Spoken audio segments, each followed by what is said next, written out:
Europe 1. Les enfants d'Europe 1.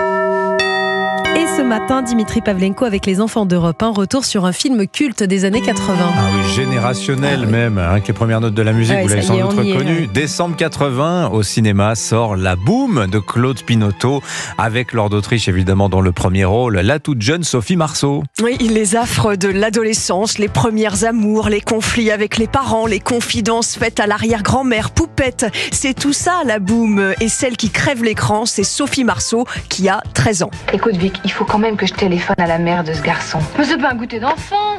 Justement, c'est à quelle heure? 8 heures. Jusqu'à quelle heure? Et qu'est-ce que tu vas lui dire à la mère? Vous êtes bien la maman de Raoul, votre petit garçon a bien invité ma petite fille à sa surboom. J'aurais l'air débile. Des centaines de filles ont passé le casting pour le rôle de Vic et c'est le dernier jour que Sophie Marceau, accompagnée par son père, se présente devant la caméra avec cette coupe au bol, rebelle mais pas trop. Sa mère dans le film est incarnée par Brigitte Fosset, invitée d'Europe 1 au moment de la sortie de La Boum. Elle s'est inspirée de sa propre vie de maman pour ce rôle. Un enfant a quand même besoin d'être pris en charge, il a besoin de se battre contre une autorité qu'il aime.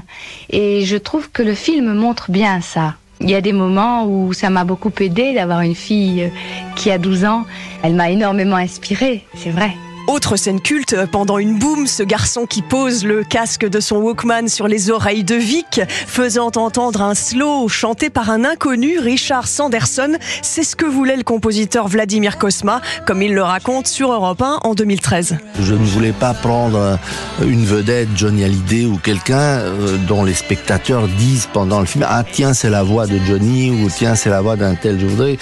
Je voulais découvrir quelque chose propre au film, quelqu'un qui n'interprète pas, si vous voulez, qui n'en fasse pas des tonnes, parce que ma musique était très simple et très classiquement construite, et si on en faisait de l'interprétation un peu trop, ça devenait un peu ringard. Et Sophie Marceau, elle, remporte le César du meilleur espoir féminin 3 ans plus tard pour La Boum 2. Elle est en larmes. Quand on a dit que c'était moi, je sais pas, j'ai commencé à avoir les lèvres qui tremblaient, un conte de fées. J'espère qu'il va continuer. Ce n'est alors que le début pour Sophie Marceau, qui a aujourd'hui tourné dans une 50aine de films. Bon, c'est ce qu'on va regarder ce week-end.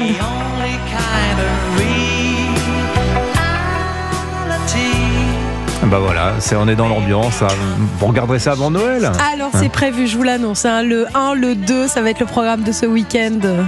En prépa, en attendant le Père Noël. Ouais. Ouais, merci beaucoup Laure d'Autriche. Il est l'heure de jouer avec les enfants d'Europe.